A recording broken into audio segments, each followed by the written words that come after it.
Kathy er på et tog til Rusland med hendes rejsekammerat Chucky i håb om at få inspiration til hendes nye bog. Nu er I næsten i Rusland. Jeg glæder mig altså virkelig meget til at smage en russisk pølse. Gør du ikke også, Kathy? Du ligner allerede en trold wienerpølse. Yeah! Please mind the gap. You have now arrived in Russia. Nu skal vi bare finde en, der vil træne mig til at blive den bedste svinemor, der er i verden. Sagde der noget med mor? En gammel mand poppede op ud af ingenting, og de to rejsende kiggede på ham. I den kristne ånd, hvad for himlen er du for en fin lille svensker? Jeg er fransk, men en snemor, der tak skal du have. Kathy, det er jo lige, hvad vi har brug for. Kathy tænker over hendes muligheder og beslutter, at dette må være deres bedste mulighed.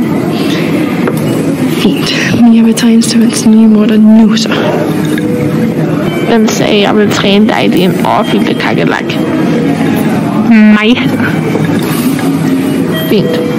Kom med i min varevogn, så tager jeg med hjem til mit lager.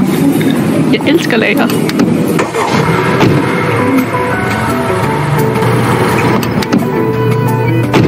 Her er vi så. Er I klar til at smage på noget ægte russisk pølse? Er der ketchup til? Selvfølgelig er der det. Jeg vil gerne hurtigst muligt i gang med min træning, tak. Det kan jeg da tro. Lad os begynde lige så snart pølserne er klar.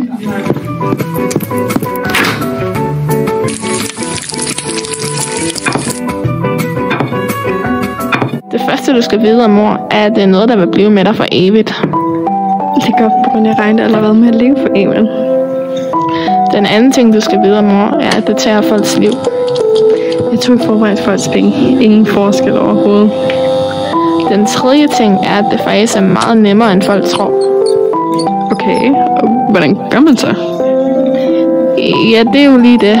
Sikkert et godt spørgsmål. Må jeg godt få en mere pølse? Selvfølgelig, lille ven. Nå, hvad kom vi så til? Hvordan dræber man folk? Jeg mener, hvordan dræber man folket?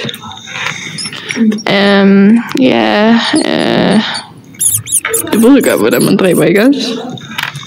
Altså, jeg er en professionel snigemorder, men... Men hvad? Jeg tror, jeg har glemt, hvordan man gør. Seriøst, du må da skulle huske et eller andet. Nej, jeg kan ikke lige komme i tanke om noget.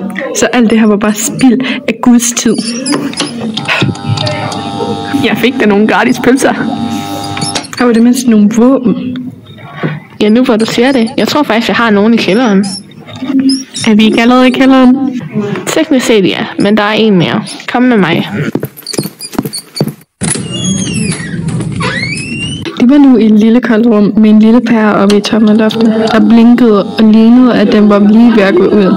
Der var intet andet lys i hele rummet, men det var nok til at se alle de mange forskellige krigsøkser, der hang på væggene, sammen med de små dolkede lige under. På den anden væg lige ved siden af var den fyldt med små håndpistoler, revolver, shotguns og sniper. Den tredje væg i rummet havde huller i.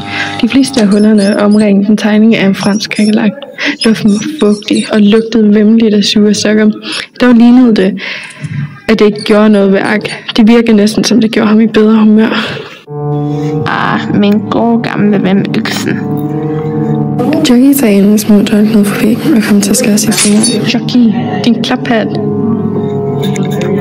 Den her.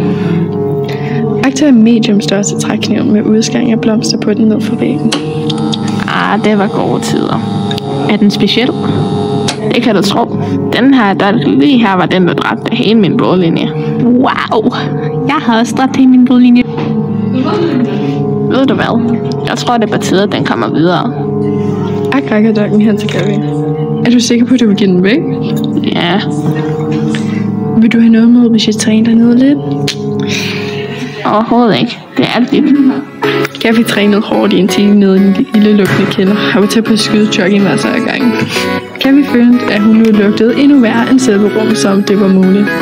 Jeg havde også på det tidspunkt træning brækket hende vildt svin. Kathy fik dræbt hende, efter hun fik en stødtand skubbet kraftigt ind i hendes lår. Dog havde hun en stærk følelse, at det var lugten i rum, der faktisk gjorde den svag og nem at dræbe. Jeg føler stadigvæk, der mangler noget til mit bog. Hvad med en pølse med mayonnaise? Chucky med at væk af nogle tilfældige mennesker.